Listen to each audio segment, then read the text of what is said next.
Princess Zarathel stood at the edge of the observation deck, her crystalline skin catching the light of 3 dying suns. The Kethmoran Empire stretched before her, but what she saw wasn't the glorious civilization her ancestors had built. Instead, she witnessed the slow death of everything she held dear. The Vortak Confederation had been merciless in their conquest. World after world fell to their biomechanical armies, their living ships that consumed entire fleets, their warriors who felt no pain and knew no fear. In just 2 cycles, they had reduced the mighty Kethmoran Empire from 1,000 worlds to barely 50. "Your Highness," came the melodic voice of her advisor, Nimtar. His 4 arms gestured gracefully as he approached, but she could see the exhaustion in his multifaceted eyes. "The Council awaits your decision." Zarathel's tendrils, which served as her hair, shifted color from deep blue to troubled purple. The decision before her was unprecedented in Kethmoran history. Never had their proud race considered an alliance with a species so primitive. Yet here they were, desperate enough to reach out to the humans of Earth. "Tell me again about their military capabilities," she said, though she had memorized every detail of the intelligence reports. Nimtar's voice carried doubt. "Their technology is crude by our standards, Princess. They still use projectile weapons and chemical explosives. Their ships are slow, their armor primitive." But he paused, his skin rippling with uncertainty. "There are some disturbing reports from the outer colonies." "Disturbing how?" "The humans who have encountered Vortak raiders, they don't retreat. Ever. Even when facing impossible odds, they continue fighting. Some reports speak of individual humans taking down entire squadrons with nothing but determination and ancient ballistic weapons." Zarathel had read those reports. At first, she had dismissed them as exaggerations born of desperation.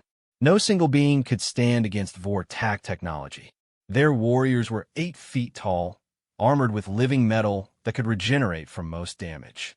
Their weapons could disintegrate matter at the molecular level. "And the human delegation?" she asked. "They sent only 1 representative, a male called Marcus Chun. He's unremarkable by their standards. No genetic modifications, no cybernetic enhancements, no special training that we could detect." This puzzled Zarathel more than anything. When civilizations faced extinction, they sent their best warriors, their greatest minds, their most advanced technologies. The humans had sent what appeared to be an ordinary man in a simple black uniform. The princess made her way to the council chambers, her flowing robes trailing behind her. The Great Hall had once been filled with representatives from across the empire, but now only a dozen counselors remained. Their desperate faces turned toward her as she entered. At the center of the room stood the human representative. Marcus Chun was indeed unremarkable by galactic standards. He stood roughly 6 feet tall, with brown hair and dark eyes. His uniform bore no decorations, no signs of rank beyond a simple insignia. He looked tired. "Princess Zarathel," he said, bowing slightly. His voice was steady, professional. "Thank you for agreeing to meet." "Mr. Chun," she replied, studying him carefully. "Your species offers military assistance in exchange for what?" "Safe haven for human colonies in your territory, and a formal alliance treaty. Nothing more." Counselor Vethran's scales flushed red with indignation. "What can your primitive species possibly offer us? Our weapons can level mountains. Our shields can deflect the energy of stars. What do you bring to this war?" Marcus's expression didn't change, but something flickered in his eyes. "We bring ourselves, Counselor. Nothing more, nothing less." "That's no answer," Vethran snapped. "We face extinction. The Vortak have overwhelmed civilizations far more advanced than yours. What makes you think humans can succeed where we have failed?" The human was quiet for a long moment. When he spoke, his voice carried a weight that made Zarathel's skin tingle with something she couldn't identify. "Because, Counselor, we are very good at not dying." The simplicity of the statement was almost insulting, but something in his delivery made several counselors step back involuntarily. Zarathel found herself studying the human more carefully. There was something beneath his ordinary appearance, something predatory that her instincts couldn't quite place. "The Vortak have destroyed our fleets," she said. "They've broken our defenses, conquered our worlds. What can one human do against such overwhelming force?" Marcus turned to face her directly, and for a moment she saw something ancient in his eyes. Something that spoke of a species that had clawed its way up from the bottom of the food chain through sheer, bloody determination. "Your Highness, I respectfully request permission to demonstrate." "Demonstrate how?" "I understand you have Vortak prisoners from the recent raids. I'd like to meet with them." Vethran's scales turned pale. "That's madness. Vortak warriors are contained in maximum security cells with energy fields that could kill you instantly. Even if you survive the containment protocols, a single Vortak could tear you apart with its bare claws." Marcus nodded calmly. "Yes, I'm aware of their physical capabilities." Zarathel felt her tendrils shift to a deep red, the color of dangerous curiosity. Against every instinct screaming at her to refuse, she heard herself saying, "Very well, but I will observe personally." The maximum security detention level was deep beneath the palace, carved from solid crystalline rock that could withstand direct hits from antimatter weapons.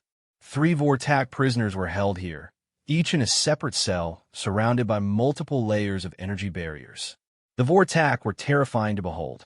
8 feet of biomechanical horror, their natural chitin armor fused with technological implants that glowed with malevolent energy.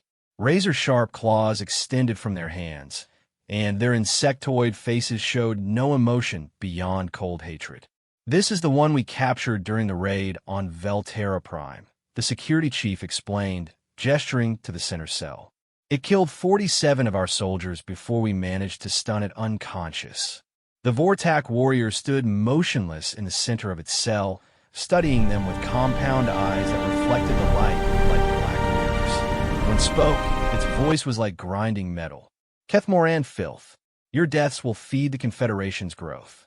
Marcus stepped forward until he was just outside the first energy barrier.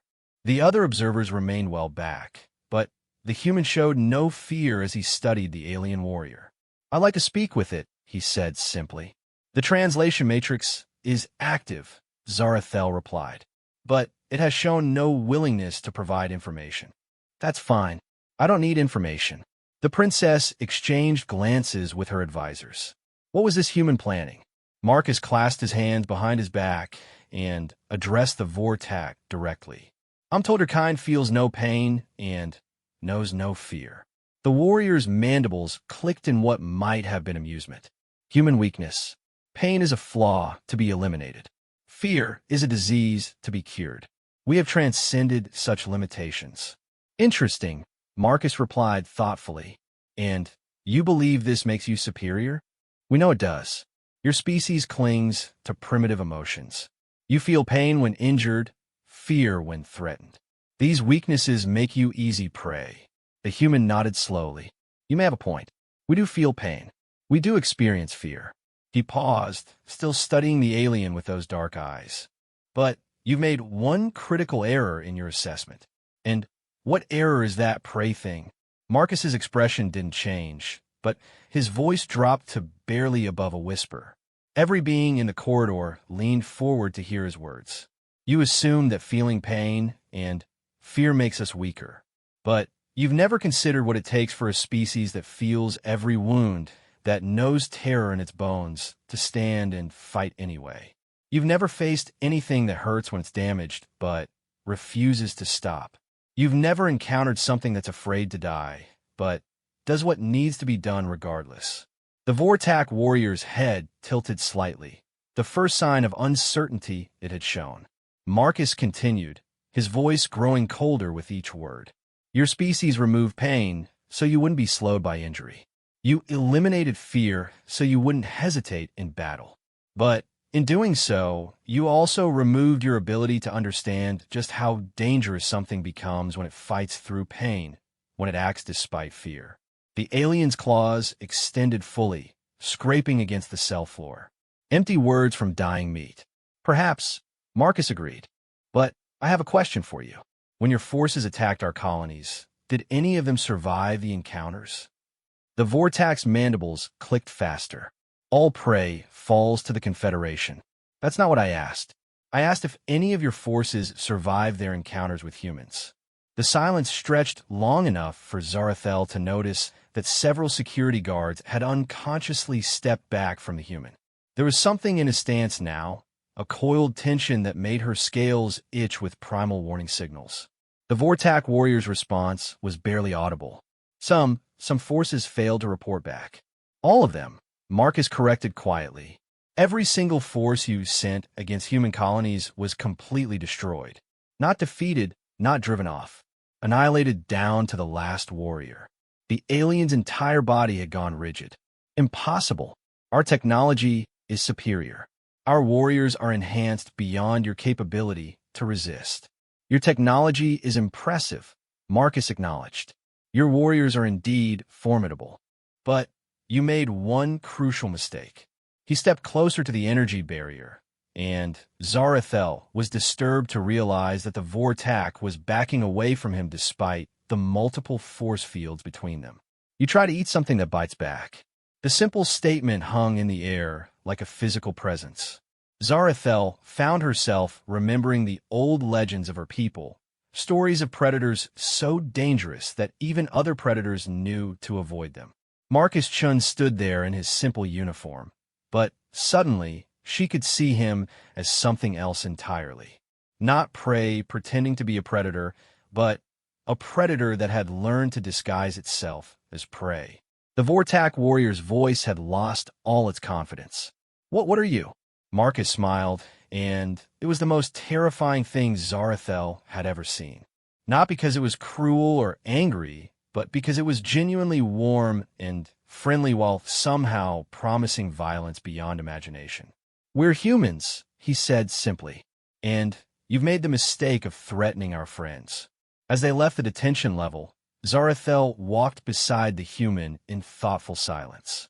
Her advisors trailed behind, whispering among themselves in voices filled with a new kind of respect. Mr. Chun, she said finally, I believe we should discuss the terms of our alliance more seriously. He nodded. I was hoping you'd say that, Your Highness. But first, I have a personal question. Of course, this alliance you propose, it would require a formal union between our peoples. In Kethmoran tradition, such alliances are sealed through marriage between the royal houses. Marcus stopped walking and turned to face her. I'm aware of your customs, princess. Are you prepared for such an arrangement? For the first time since meeting him, Zarathel saw genuine emotion cross the human's face. Not fear or ambition, but something that might have been sadness. Your Highness, I should be honest with you. I'm not a diplomat. I'm not even officially military. I'm here because I was the only human willing to take on the responsibility of this mission. What responsibility? His dark eyes met hers, and she saw depths there she hadn't expected. The responsibility of ensuring that if humanity forms an alliance with your people, we honor it completely, even if it costs us everything. The sincerity in his voice made her tendrils shift to a soft golden color, the Kethmoran sign of deep respect. And you would be willing to enter a political marriage to secure this alliance? If it would save both our peoples from the Vortac, yes. That evening, Zarathel sat in her private chambers reviewing intelligence reports about human military actions. The more she read, the more disturbed she became, not by human weakness, but by their impossible strength. On New Geneva, 12 humans had held off a Vortac assault force of 3,000 for 6 days, killing over 2/3 of the attackers before finally falling. On Kepler Station, a single human engineer had manually detonated the station's reactor core while the Vortac were boarding, taking an entire battleship with her. On Tau Ceti 3, human colonists had fought with farming equipment and improvised weapons, somehow managing to destroy 2 Vortac cruisers using nothing but determination and scavenged explosives. Each report told the same impossible story. Humans didn't just fight beyond their technological capabilities, they fought beyond what should have been biologically possible. They sustained injuries that should have incapacitated them and kept fighting. They faced odds that should have broken their morale, and instead became more dangerous. A soft chime announced Nimtar's arrival. Her advisor entered, carrying a sealed diplomatic pouch. The human's credentials have been verified. Princess. Marcus Chun is indeed an official representative of the Terran Colonial Authority. But there's something else. What? I took the liberty of researching his background. He's not just a diplomat, Your Highness. He's also a veteran of something called the Titan Wars. Zarathel's tendrils shifted to curious blue. What were the Titan Wars? A conflict between human factions over the mining rights to Jupiter's moons. According to these records, it was the bloodiest war in human history. Over 40 million casualties across 3 star systems. And Mr. Chen's role? Nimtar's skin rippled with uncertainty. He was a frontline infantry soldier for 7 years. His unit was something called the Iron Eagles, a regiment that specialized in what humans call impossible missions. The princess studied the data pad her advisor handed her. Marcus Chen's military record was heavily classified, but what little information was available painted a picture that made her skin crawl with impressed terror. 17 major engagements. 43 minor actions. Listed as Kia, killed in action, no fewer than 4 times, only to be reclassified as active duty when he returned to service. Decorated for valor beyond the call of duty 6 times. The final entry in his record was a simple statement. Honorably discharged due to psychological trauma. Not recommended for combat duty. Nimtar, she said slowly, what does psychological trauma mean in human military terminology? For what I can determine, Princess, it means his own people considered him too dangerous for war. Zarathel set down the data pad with careful precision. The Kethmoran Empire was preparing to ally with a species that produced soldiers so effective at violence that even they considered some of them too dangerous to use. And she was preparing to marry one of them. The thought should have terrified her. Instead, as she considered the Vortak threat and the desperate state of her empire, she found herself feeling something she hadn't experienced in months. Hope. The next morning brought news that changed everything. A Vortak fleet had been detected at the edge of the system, moving directly toward the capital world. 200 ships, including 3 of their massive bioships that could crack a planet's crust. The Kethmoran defense fleet moved to intercept, but everyone knew it was hopeless. They had perhaps 30 ships remaining, and most of those were damaged from previous engagements. Zarathel stood in the command center, watching the tactical displays with growing despair. Beside her, Marcus Chun observed the approaching fleet with the calm attention of someone studying a mildly interesting puzzle. Mr. Chun, she said, I'm afraid our negotiations may be cut short. The Vortak fleet will reach us in 18 hours. I see that. He turned to the communications officer. Is it possible to establish a direct communication link with a Vortak fleet commander?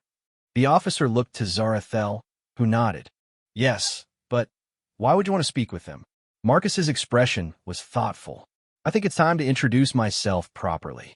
The main screen shimmered and resolved into the horrifying visage of a Vortak fleet commander. This one was even larger than the prisoners they'd seen, with additional cybernetic enhancements that glowed with malevolent energy. Kethmoran fools, it rasped. Prepare for harvesting. Your resistance ends now. Commander, Marcus said, stepping forward. I'm Marcus Chun, representing the Terran Colonial Authority. I wanted to give you an opportunity to withdraw from this system. The alien's mandibles clicked in what might have been laughter. Human pest, your pathetic species is already marked for consumption.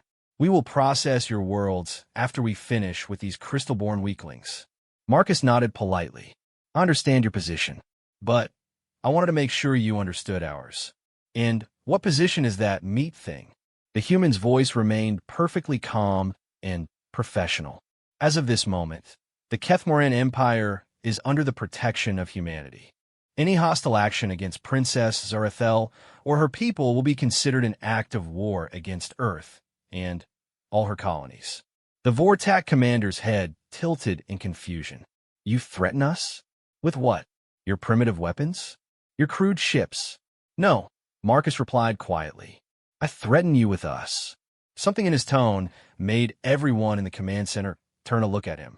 Zarathel felt her tendrils shift to deep purple, the color of instinctive fear.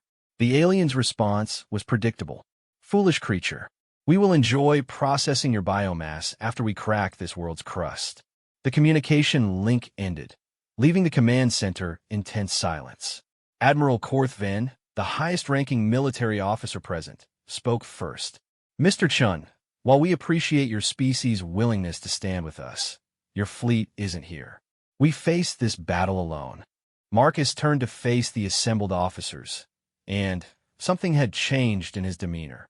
The polite diplomat was gone, replaced by something harder and more dangerous. Admiral, with respect, you're not facing this battle alone. I'm here. The statement was so absurd that several officers actually laughed. Admiral Korthven's scales flushed with embarrassment. Mr. Chun, I understand you want to help, but one human cannot stand against a Vortak battle fleet. Marcus's smile returned, and once again Zarathel felt that primitive warning signal screaming in the back of her mind. Admiral, he said gently, you're about to discover exactly what one human can do. The next few hours passed in a blur of desperate preparation. The Kethmoran defense fleet took position around their homeworld, knowing they were about to make their final stand. Meanwhile, Marcus Chun had disappeared into the lower levels of the palace, claiming he needed to prepare for the engagement. Zarathel found herself torn between her duties as crown princess and her growing curiosity about the human. She had sent Nimtar to observe Chen's preparations, but her advisor had returned with a disturbing report. He's in the old armory, Princess, Nimtar said, his four arms gesturing nervously. But he's not examining our weapons. He's modifying himself. What do you mean? He brought several cases with him from his ship. Inside were what appeared to be medical devices and some kind of technological implants. He's been surgically installing them into his own body. Zarathel's tendrils shifted to alarmed yellow. Without medical supervision? That's madness. Even minor cybernetic integration requires. Princess, Nimtar interrupted, something he had never done before. He's been conscious through the entire procedure. No anesthesia, no surgical assistance.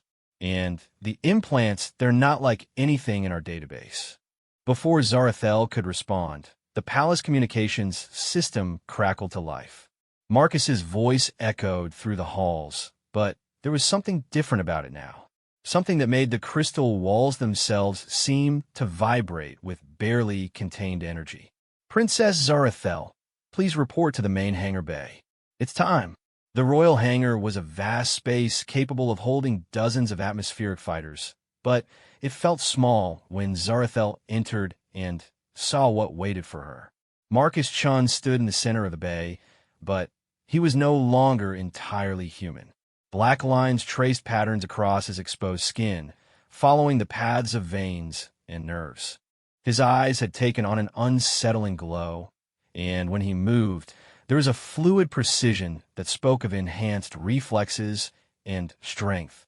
Most disturbing of all, he radiated an aura of barely controlled violence that made every Kethmoran in the base step back involuntarily.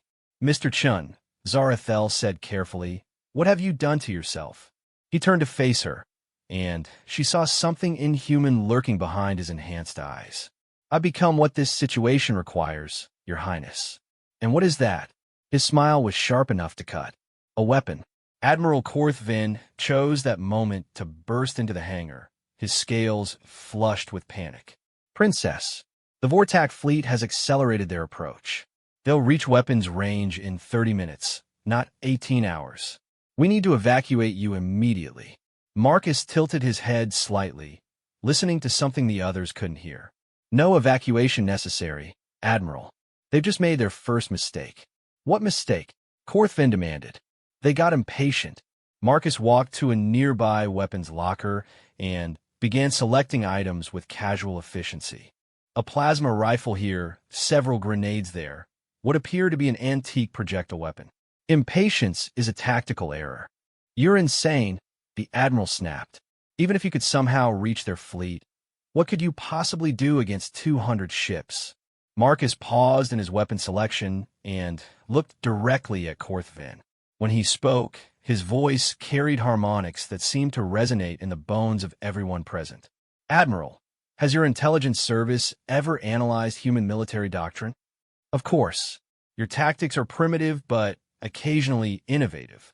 Then, you know about the principle we call escalation dominance. Korthvin's scales shifted to puzzle green. I'm not familiar with that term. It means that no matter how much force an enemy brings to bear, we can always bring more. Marcus finished selecting his weapons and began strapping them to his modified body. The Vortak think they understand warfare because they've conquered a few hundred civilizations. But they've never faced a species that invented the concept of mutually assured destruction and then decided it wasn't destructive enough. Princess Zarathel watched this exchange with growing alarm. Mr. Chun, you're talking about attacking a fleet with personal weapons. That's not tactics, that's suicide. Princess, he replied gently, you're thinking like someone who's trying to survive this encounter. I'm thinking like someone who's trying to win it. Before anyone could respond, the hangar's communication system activated. The face of the Vortak fleet commander appeared on the main screen, its mandibles clicking with aggressive satisfaction. Kethmoran pretenders, it rasped, we have detected your pitiful defense fleet. Surrender now, and we will make your harvesting swift. Marcus walked to the communication panel and activated the transmit function. Commander, this is Marcus Chun. We spoke earlier. The alien's compound eyes focused on the human with visible confusion. What have you done to yourself, meat thing? I've prepared for war, Marcus replied calmly. And I have a counter-offer for you. You dare offer terms to the Confederation? I'm offering you a chance to leave this system with some of your fleet intact. The Vortak commander's response was a sound like grinding metal mixed with insect screams. Delusional creature. We will process your enhanced biomass with particular satisfaction. Marcus nodded, as if he had expected this response. Very well, but I want you to remember that I tried to do this the easy way. He cut the communication link and turned to face the assembled Kethmoran officers. I need a fast ship with minimal crew requirements. The only vessel that meets those specifications is my personal scout ship, Zarathel said. But it's built for reconnaissance, not combat. It has no weapons beyond basic defensive systems. Perfect, Marcus replied, already heading for the ship in question. I won't need weapons. Then what will you need? Admiral Korthvin called after him. Marcus paused at the ship's boarding ramp and looked back with that terrible smile. I'll need you to watch and learn. The scout ship was indeed small, designed for a crew of 2, but capable of being operated by a single pilot. As Marcus familiarized himself with the controls, Zarathel made a decision that would haunt her for the rest of her life. I'm coming with you, she announced, boarding the ship despite the protests of her security detail. Princess, that's not advisable, Marcus said without looking up from the navigation console. What I'm about to do, it's not something you should witness. If you're going to die in my people's defense, the least I can do is bear witness to your sacrifice. Marcus's hands stilled on the controls. You think I'm going to die? Mr. Chun, you're one person in a scout ship facing 200 war vessels. Of course you're going to die. He turned to look at her then, and she saw something in his modified eyes that made her tendrils shift to colors she didn't recognize. Not fear, not anger, but something that might have been pity.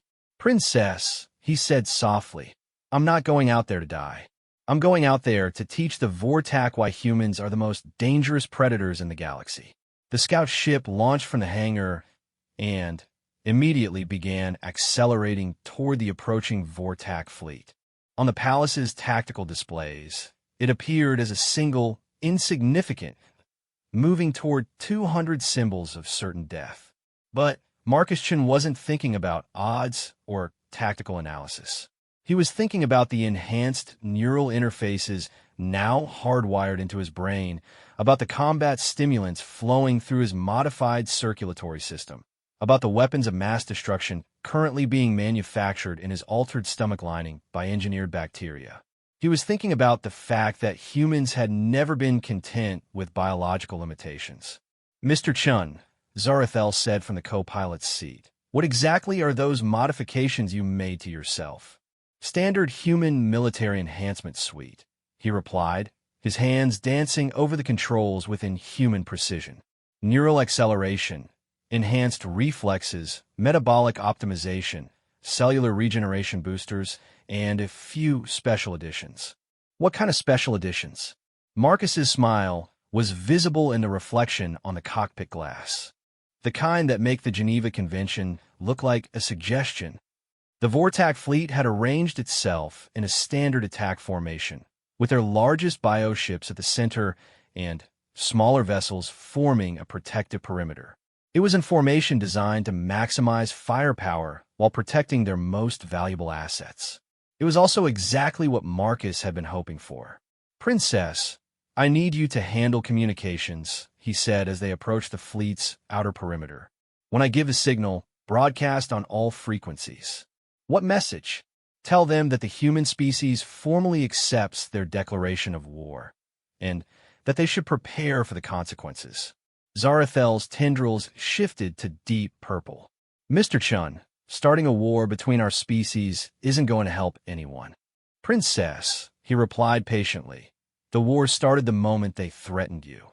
I'm just making sure they understand what that means." The first Vortak patrol ships began moving to intercept them. 3 vessels, each larger than their scout ship, armed with weapons that could vaporize a city block. Marcus watched their approach with the calm attention of a mathematician solving a familiar equation. "Signal them to surrender," the lead Vortak vessel demanded. "Prepare to be boarded for processing." Marcus activated the communication system. "Vortak vessels, this is your final warning. Withdraw from this system immediately or face the consequences." The response was predictable, a barrage of disruptor fire that should have reduced the scout ship to its component atoms. Instead, Marcus performed a series of maneuvers that shouldn't have been possible for any biological pilot. The scout ship twisted through the attack pattern like liquid mercury, avoiding every shot while closing the distance to the lead attacker. "How did you do that?" Zarathel gasped, her safety harness cutting into her carapace as the ship's inertial dampeners struggled to compensate for the impossible acceleration. "Human reflexes aren't actually limited by biology," Marcus explained conversationally as he lined up the scout ship's approach vector. "They're limited by the speed of neurotransmission. Fix the neurology, and you can react to things before they happen." The lead Vortak ship fired again, but this time Marcus didn't evade. Instead, he flew directly into the beam of disruptor energy, using the scout ship's navigation deflectors to channel the incoming energy into the ship's capacitor banks. "You're using their weapons to charge our power systems," Zarathel realized with growing amazement. "Basic energy redirection," Marcus agreed. But that's not the impressive part. He triggered the scout ship's emergency landing thrusters, using them not to slow down, but to accelerate directly toward the Vortak vessel's hull. At the last possible second, he activated the ship's external docking clamps and latched onto the enemy vessel's superstructure. "The impressive part," he continued as he began suiting up in what appeared to be a standard EVA suit, "is what comes next. You're going to board their ship? That's suicide." Marcus paused in his preparations to look at her with something that might have been affection. "Princess, I want you to remember something. Humans spent 3 million years learning how to kill things that were bigger, stronger, and better armed than we were. We got very good at it." He sealed his helmet and moved toward the airlock. "When I give a signal, broadcast that message. And Princess, yes, don't look away. Your people need to understand what they're allying with." Marcus activated the airlock cycle and stepped into the void between ships. The Vortak vessel's hull stretched before him, a living surface of biomechanical horror that pulsed with malevolent life. Emergency atmosphere vented from where the scout ship had torn through the outer skin, creating a temporary breathing space. He attached a small device to the enemy ship's hull and activated it. Molecular acid began eating through the living metal, creating an entry point that bypassed all the ship's defensive systems. As he squeezed through the opening, Marcus allowed himself a moment of grim satisfaction. The Vortak had made their ships living organisms to make them harder to damage and easier to repair. They hadn't considered that living things could also be poisoned. The corridor he entered with a nightmarish fusion of biological and technological elements. Walls that breathed, floors that pulsed with a heartbeat-like rhythm, lighting that came from bioluminescent nodes grown directly into the ship's nervous system. It was also filled with Vortak warriors rushing to respond to the breach. The first one rounded the corner at full speed and found itself facing something it had never encountered before, a human who had removed all the biological limitations that evolution had placed on his species. Marcus moved faster than the alien could track, closing the distance before it could raise its weapon. His hand touched the warrior's carapace for less than a second, but that was enough for the contact poison coating his gloves to do its work. The Vortak screamed as its own enhanced metabolism turned against it, the very improvements that made it a superior warrior becoming the vectors for its destruction. It collapsed, its nervous system shutting down as engineered toxins overwhelmed its biological defenses. "On what you get," Marcus replied calmly as he continued advancing. "When you threaten something a human loves." The disruptor beam should have killed him instantly. Instead, it struck the dispersal field generated by his modified neural implants and scattered harmlessly around his body. Marcus reached the warrior before it could fire again, and this time he didn't bother with poison. His enhanced muscles, no longer limited by the normal safety restrictions that prevented humans from damaging themselves, delivered a strike that shattered the alien's exoskeleton like glass. The warrior went down in a spray of ichor and sparking cybernetics. More aliens poured into the corridor, but they were facing something their kind had never prepared for, a predator that felt pain but fought through it, that knew fear but refused to yield, that had deliberately enhanced itself into something capable of matching their technological superiority with pure, focused violence. Marcus waded through them like a force of nature, each movement precise and lethal, each strike calculated to cause maximum damage while conserving his own energy. He left a trail of destruction behind him as he made his way toward the ship's control center, but that wasn't his real objective. He was looking for the ship's biocore, the living heart that controlled all the vessel's functions. And when he found it, pulsing in its chamber like a massive technological tumor, he smiled with genuine warmth. "Hello, beautiful," he whispered, pulling out a small vial of engineered bacteria from his equipment belt. "Let me introduce you to humanity's gift to the galaxy, the common cold, version 27. He injected the contents directly into the biocore's main nutrient feed. The reaction was immediate and catastrophic. The ship's immune systems, designed to fight off external threats, had no defense against a pathogen that mimicked beneficial bacteria while simultaneously destroying cellular structure from within. Marcus felt the ship shudder around him as its biological systems began failing in cascade failure. Emergency lighting flickered as the biocore's death throws disrupted power distribution. Somewhere in the distance, he could hear Vortak warriors screaming as their life support systems collapsed.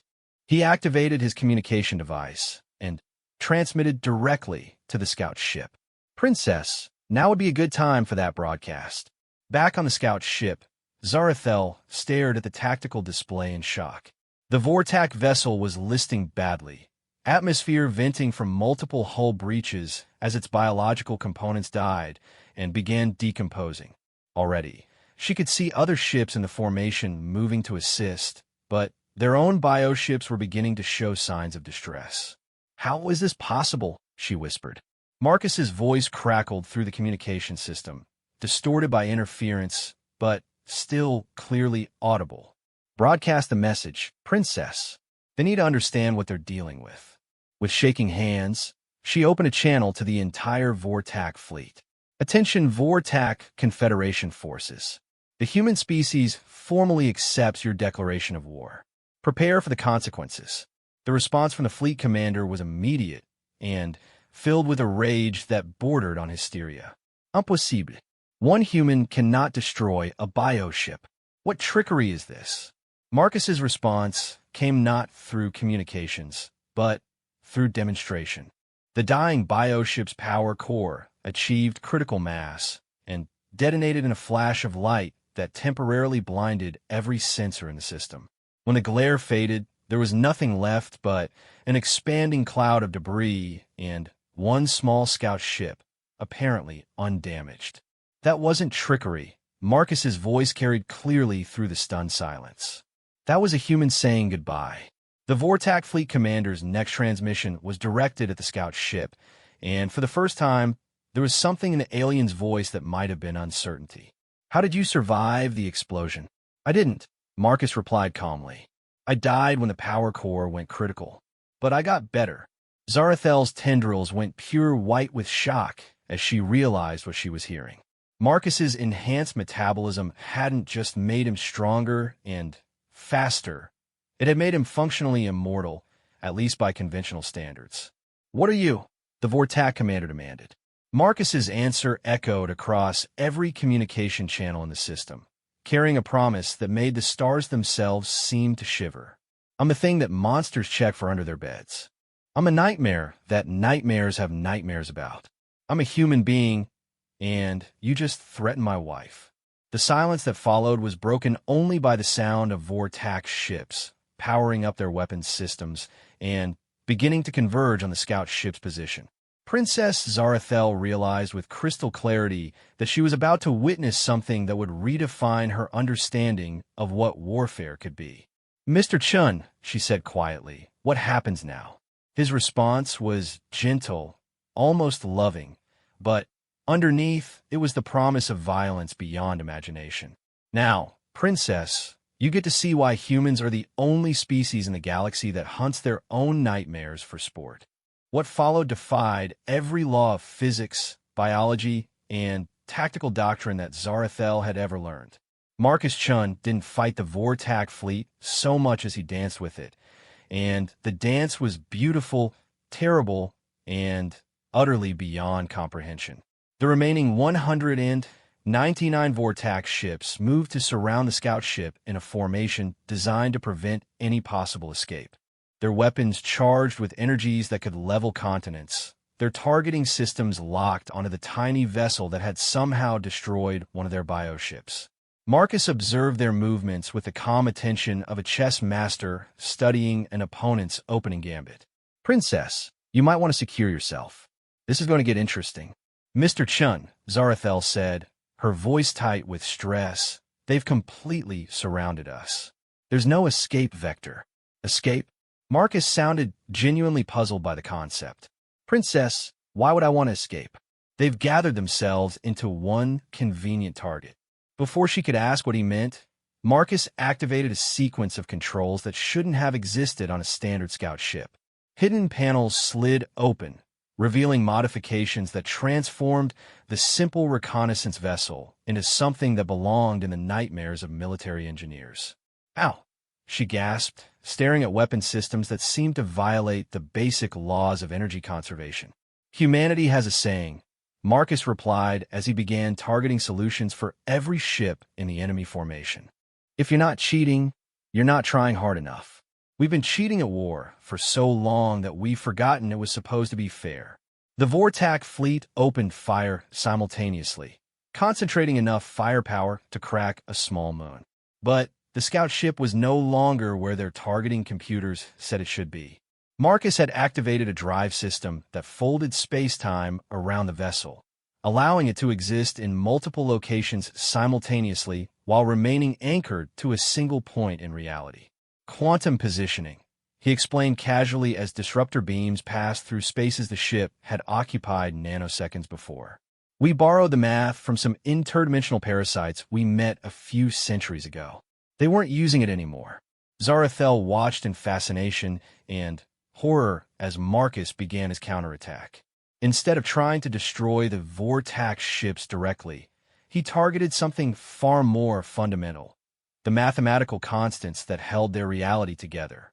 The first weapon he deployed was disguised as a simple communication pulse, but it carried within it a viral equation that began rewriting the physical laws within a localized area of space. Three Vortak cruisers suddenly found themselves subject to a version of physics where entropy worked backwards, and they imploded into perfect spheres of crystallized time. "That's impossible," Zarathel whispered. "You can't change the laws of physics." "You can't," Marcus agreed, "but humans stopped being bound by the word impossible sometime around the Renaissance. We tend to view universal constants as suggestions rather than limitations." The Vortak fleet commander's voice crackled through the communication system, distorted by panic and disbelief. "What are you doing? How are you manipulating fundamental forces?" Marcus activated the external communication array and responded with the patient tone of a teacher explaining a simple concept to a confused student. "Commander, your species made a critical error in your assessment of humanity. You assumed that because our technology appears primitive, we're less advanced than you are."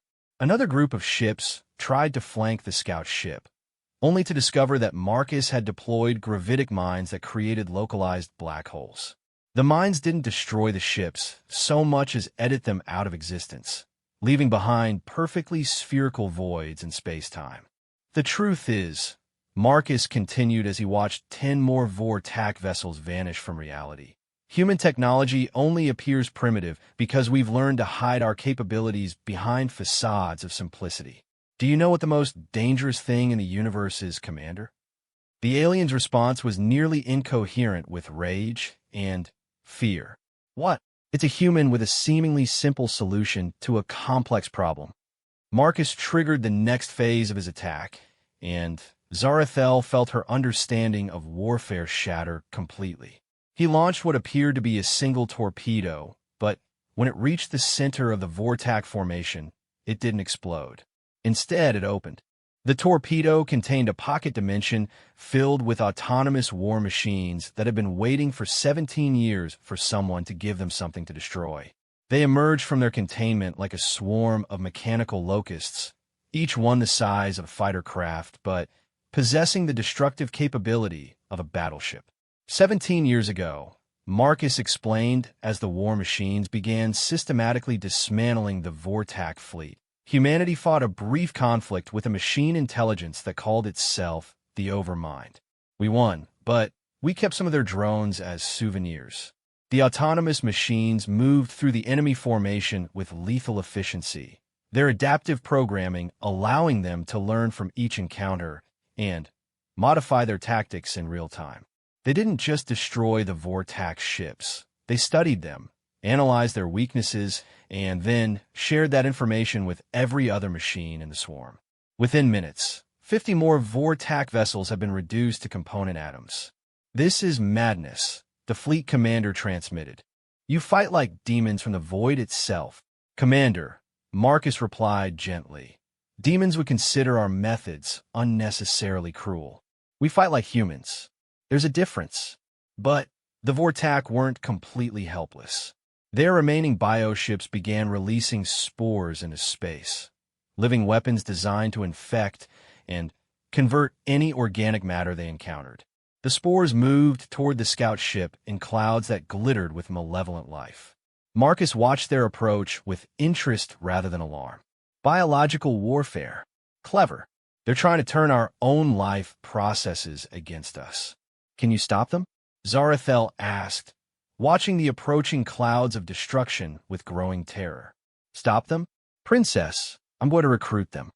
Marcus activated another hidden system, and the scout ship began broadcasting a signal that Zarathel's instruments couldn't identify.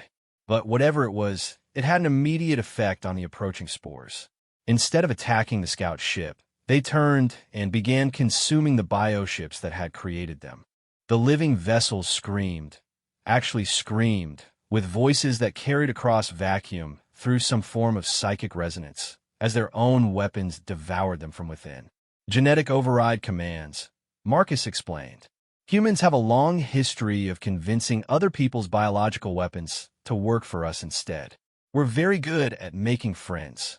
The Vortak fleet was now reduced to less than 100 ships, but they were the largest and most heavily armed vessels. Their commanders had clearly decided that conventional tactics were useless against whatever Marcus had done to ship and weapons. Instead, they activated their ultimate weapon, a reality anchor that would lock local space-time into a single configuration, preventing Marcus from using any of his exotic technologies. Interesting. Marcus mused as the scout ship's quantum positioning system shut down, forcing them back into normal space.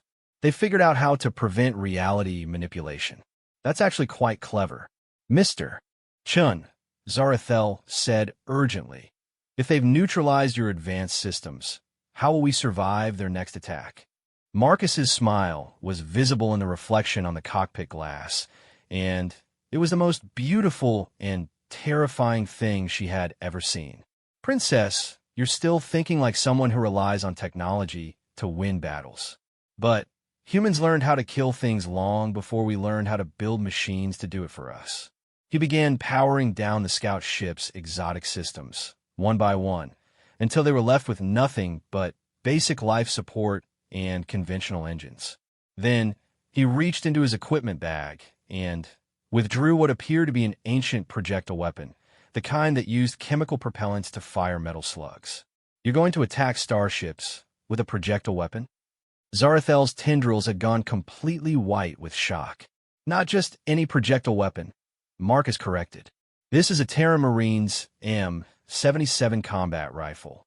It's been in my family for 4 generations, and it has never missed what it was aimed at. The Vortak fleet began its final assault, every remaining ship concentrating their fire on the now vulnerable scout ship. Energy beams that could melt through planetary crust converged on their position. Marcus opened the ship's main airlock. Mr. Chun, what are you doing? I'm going to show them why humans don't need technology to be the most dangerous predators in the galaxy. He stepped out of the scout ship and into the vacuum of space, protected only by his modified biology and a basic pressure suit. In one hand, he carried the ancient rifle, in the other a small device that looked like nothing more than a compass. The Vortak weapon's fire reached their position and struck Marcus directly.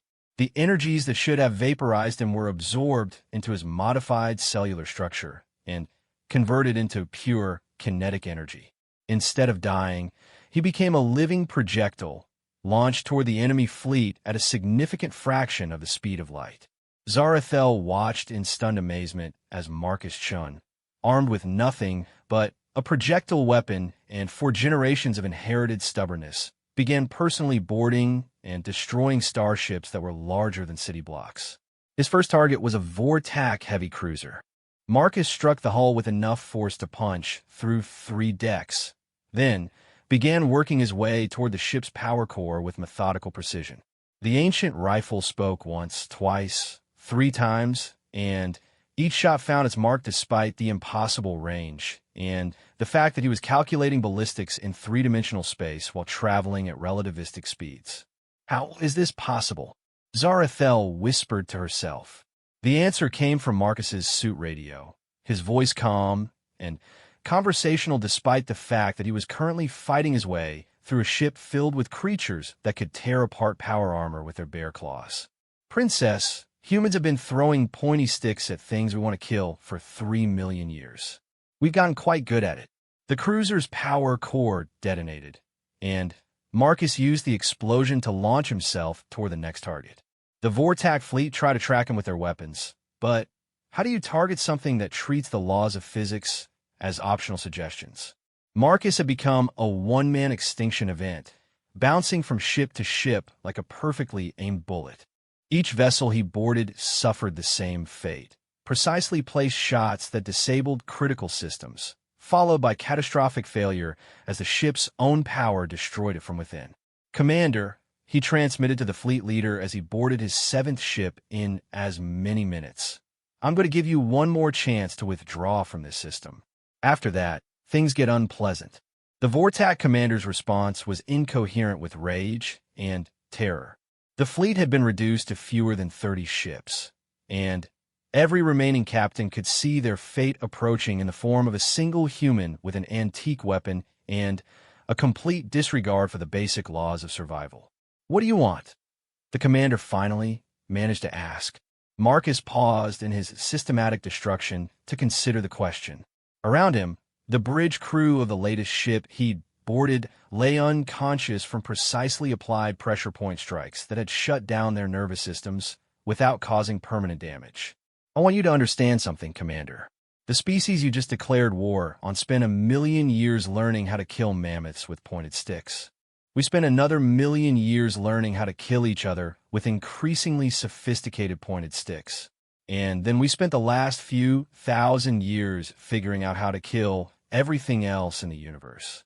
He placed his final shot, and another massive war vessel began its death spiral toward the local star. You wanted to harvest humanity for your confederation. You thought we were soft, weak, easily conquered. But you made one crucial error in your intelligence gathering. Marcus launched himself toward the next ship in line, his trajectory calculated to intersect with their bridge section.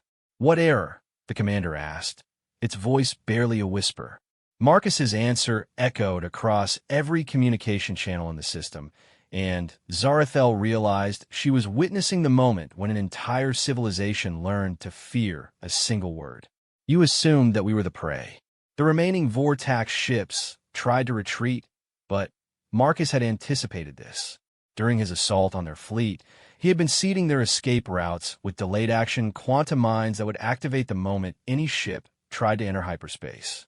The first fleeing vessel made it exactly 12 seconds into its escape attempt before the mine converted its faster-than-light drive into a localized supernova.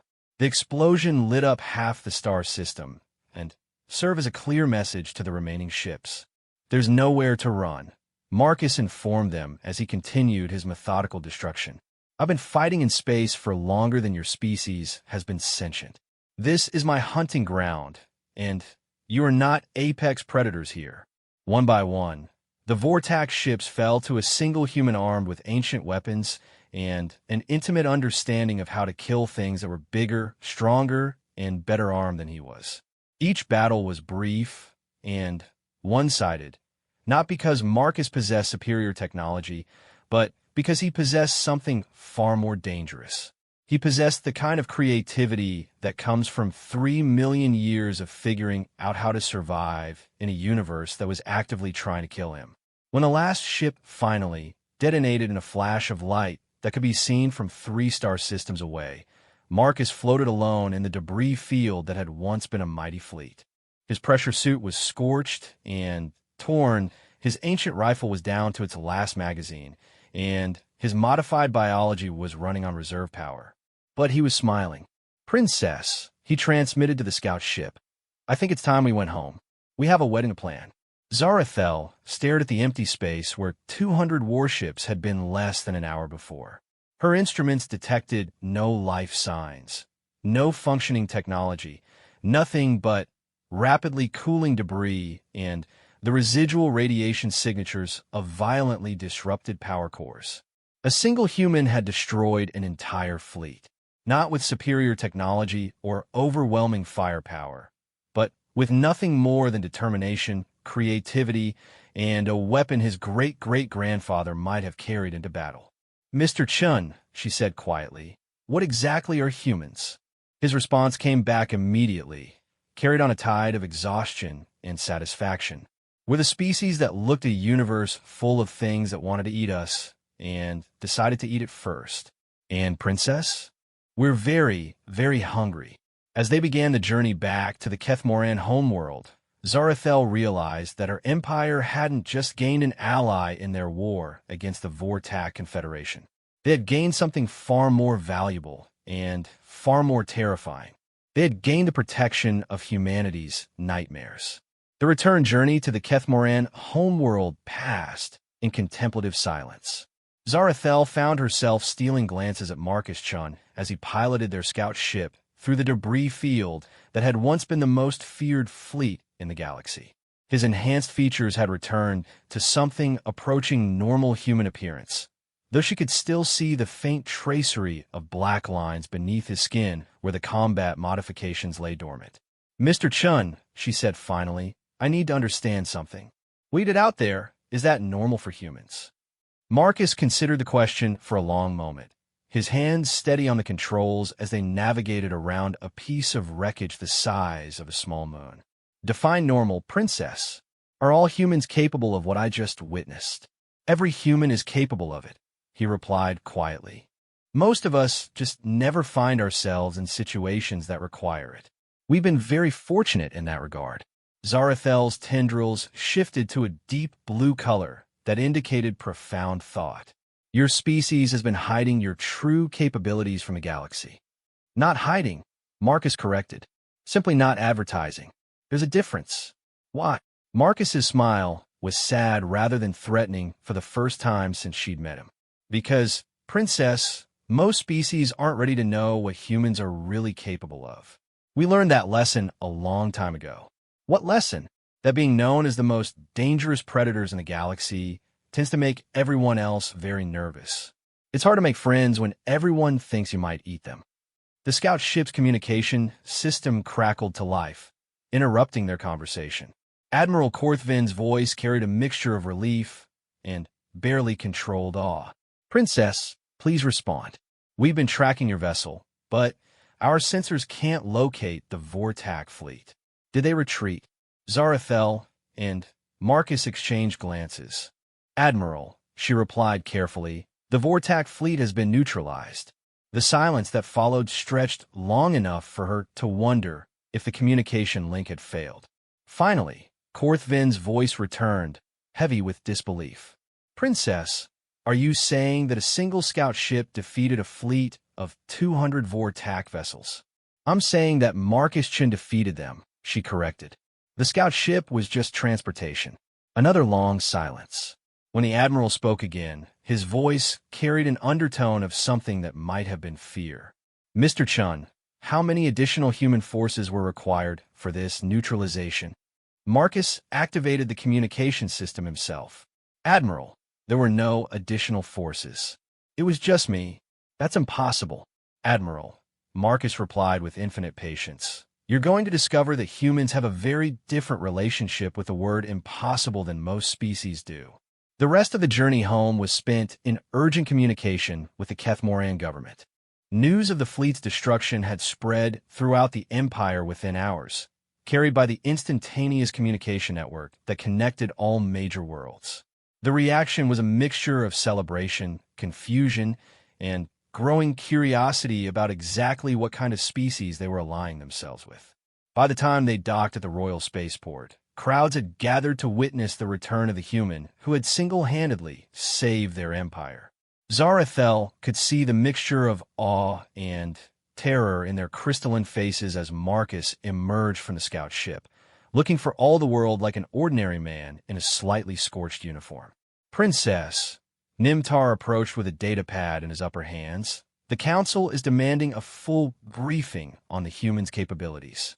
They want to know exactly what we're allying ourselves with. Zarathel looked at Marcus, who shrugged with apparent indifference.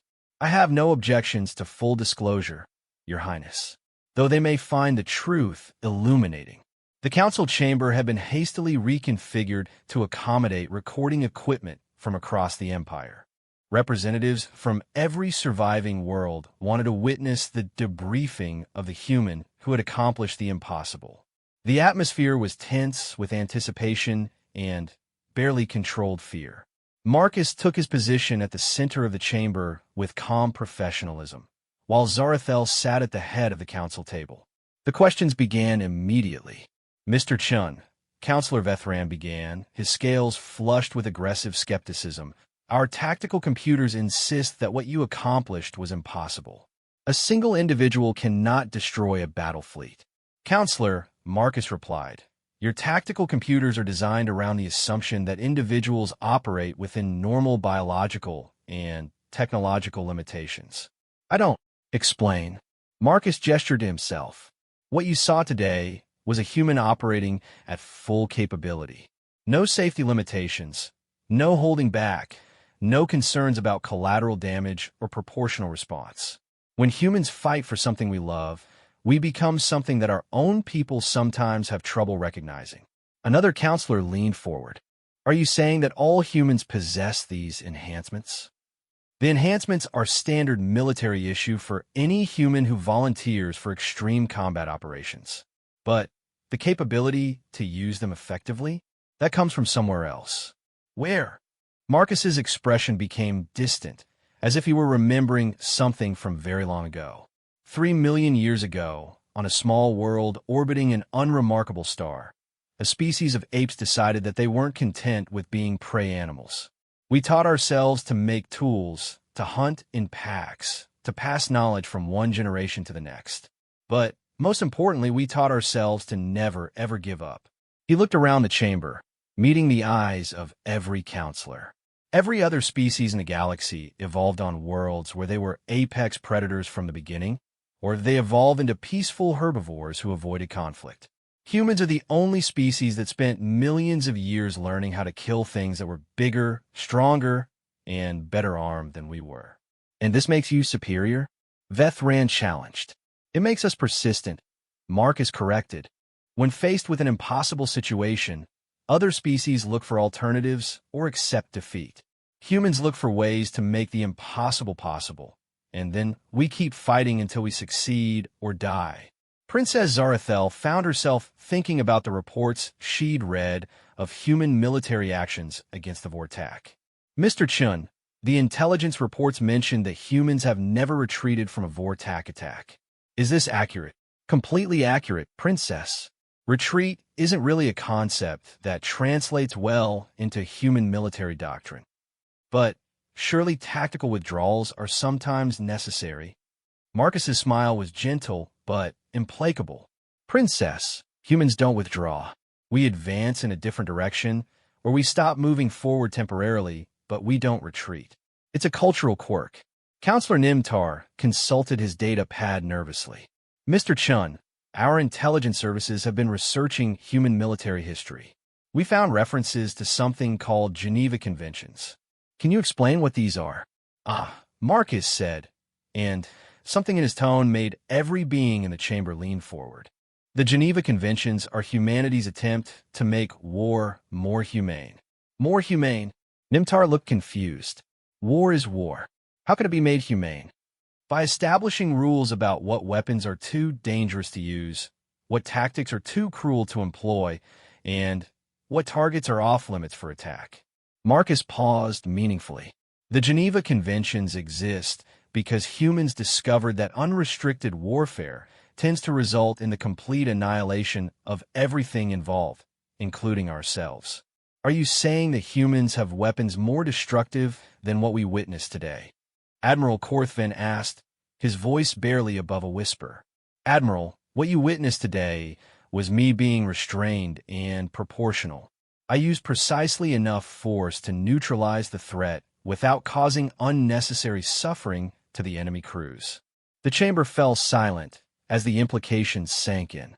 Finally, Vethran spoke in a voice that trembled slightly. Mr. Chun, what would unrestricted human warfare look like? Marcus was quiet for a long moment, his expression thoughtful. Counselor, there's a human saying, when you stare into the abyss stares back.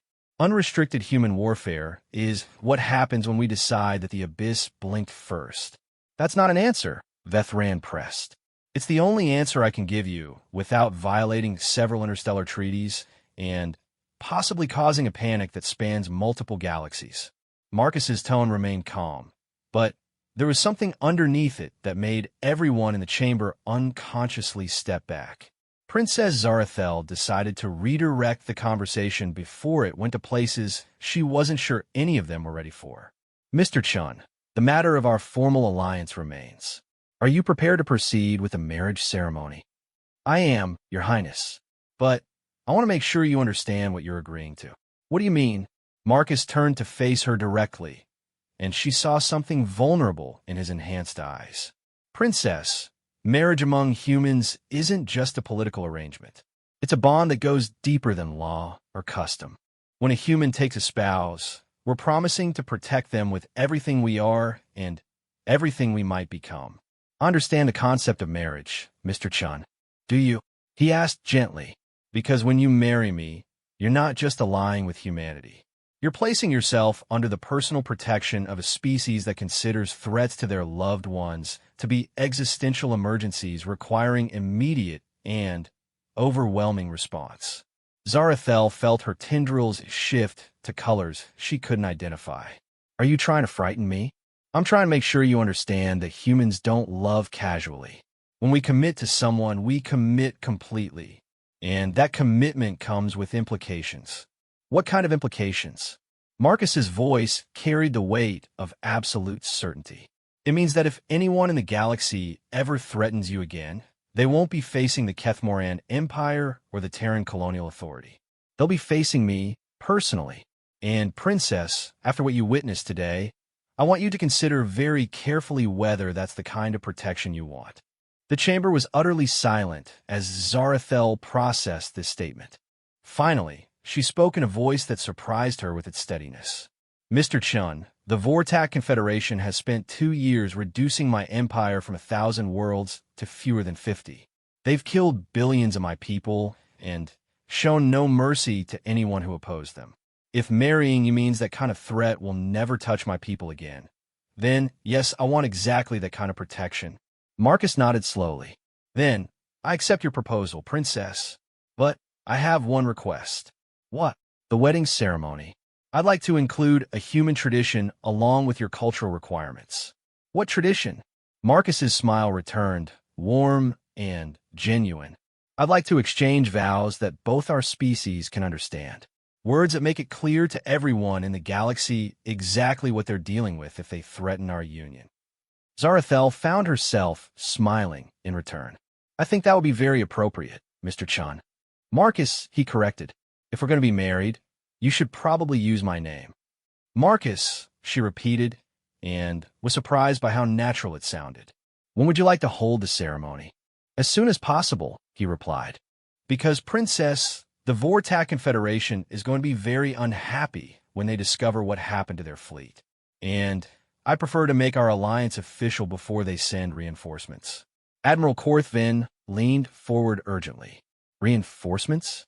How many ships could they send? Marcus's expression became thoughtful. The Confederation has been expanding for centuries. Conservative estimates suggest they could field perhaps 10,000 ships if they committed their entire reserve fleet to this conflict. The color drained from every Kethmoran face in the chamber. Even with human assistance, the idea of facing 10,000 Vortak vessels was terrifying beyond comprehension. Don't worry, Marcus added casually. 10,000 ships means I get to use the really interesting weapons. This should be fun. The way he said fun made Zarathel realize that she was about to marry someone whose idea of entertainment involved scenarios that would terrify entire civilizations. But as she looked around at the faces of her advisors and saw hope returning to their eyes for the first time in months, she found she was perfectly fine with that. Very well, she announced formally. Let the preparations begin. The marriage will take place tomorrow at sunset. Excellent, Marcus replied. I should mention, Princess, that human marriage ceremonies traditionally include something called a honeymoon. What's a honeymoon? A period of time when a newly married couple travels together to a private location where they can become better acquainted. Zarathel's tendrils shifted to a color that indicated intrigued curiosity. That sounds pleasant. Did you have somewhere in mind? Marcus's smile became predatory again. Actually, I thought we might visit the Vortak homeworld.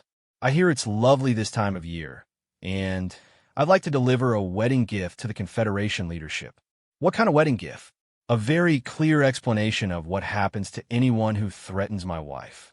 As the counselors filed out of the chamber, chattering excitedly about wedding preparations and alliance treaties, Zarathel found herself looking forward to her honeymoon with an anticipation that was both romantic and bloodthirsty.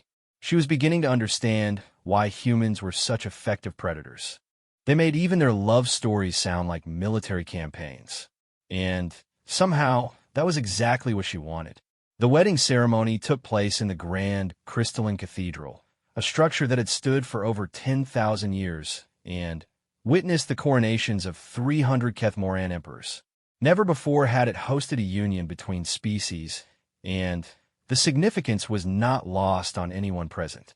Princess Zarathel wore the traditional crystal weave robes of her ancestors, while Marcus had somehow acquired a formal human military dress uniform that managed to look both elegant and subtly threatening. The ceremony itself blended Kethmoran and human traditions in ways that surprised everyone involved. When the time came for vows, Marcus spoke first, his voice carrying clearly throughout the vast cathedral and across the broadcast networks that carried the ceremony to every surviving world of the Empire. Princess Zarathel, I promise to stand with you against every threat the universe can imagine, and several it can't. I promise to love you with the same intensity that humans bring to everything we care about. And I promise that anyone who threatens you will discover exactly why humans are the most dangerous predators in the galaxy. Zarathel's response drew from ancient Kethmoran tradition, but she added her own modifications. Marcus Chun, I promise to stand beside you as we face whatever comes. I promise to trust in your strength and offer you mine in return. And I promise that together, we will protect both our peoples from any force that would harm them. The ceremony concluded with the traditional exchange of symbolic gifts. Zarathel presented Marcus with a crystal pendant that had been in her family for generations, a token that would mark him as royal consort and grant him all the privileges and responsibilities of that position.